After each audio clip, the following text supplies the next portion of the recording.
100 million smokers died in the 20th century. If nothing changes, 1 billion will die in the 21st. It is an epidemic that has been built on unparalleled corporate deceit, negligence.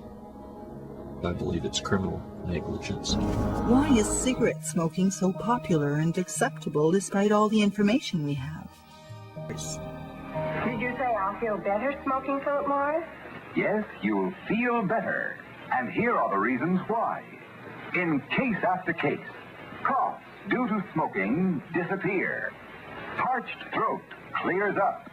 That stale, smoked out feeling vanishes. The tobacco manufacturers have lied about the risks of their products. They have lied about targeting Our first step should be a nationwide ad campaign. Prints, TV, radio, stating that cigarettes do not cause cancer and that for the tobacco industry, public health is paramount.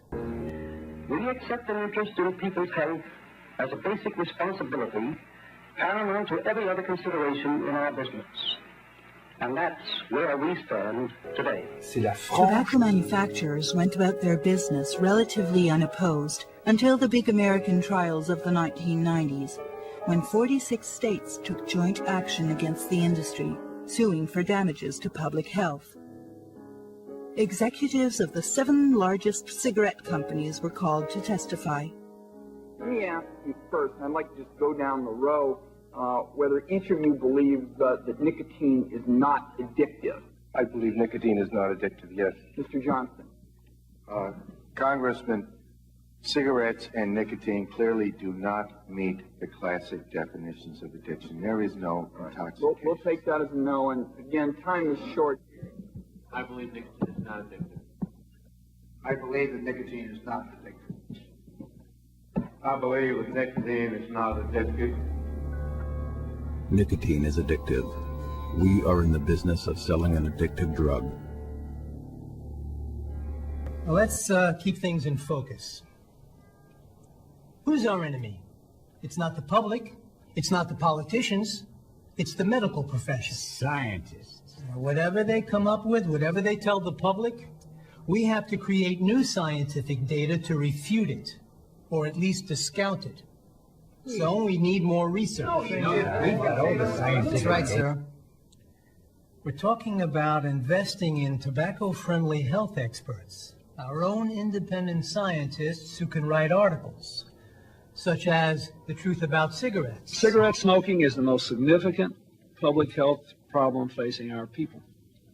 More Americans die every year from smoking-related diseases than from AIDS, car accidents, murders, suicides, and fires combined. There's no functional difference between an organized crime family that sells cocaine or heroin and kills people.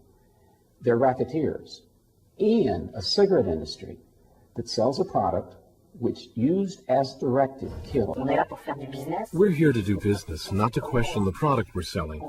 We consider the onus is on the consumer and on the state.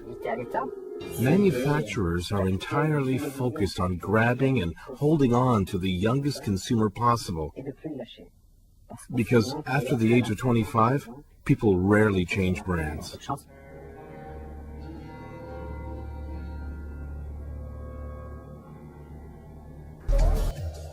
Here's a crash course in perfect lobbying, courtesy of Philip Morris.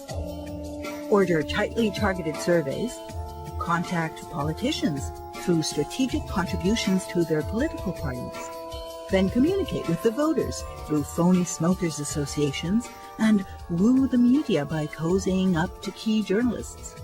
All will now pressure legislators to make the right decisions. We've had le sujet du tabac.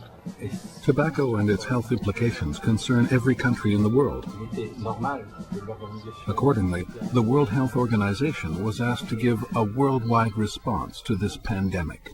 The resolution and WHO Framework Convention on Tobacco Control are adopted and the far 192 pays. 192 countries that make up the World Health Organization have agreed and signed a treaty, a framework convention on tobacco control. Toutes les modalités essentielles. It contains all the essential measures: advertising bans, non-smokers' rights, prohibition of deceptive designations such as light and mild, a ban on cigarette sales to young people, price increases, the fight against smuggling. These measures are much more effective when applied together in a concerted tobacco-free initiative. The effectiveness of the Framework Convention will be determined by the political will of each government to apply concrete measures in their respective countries.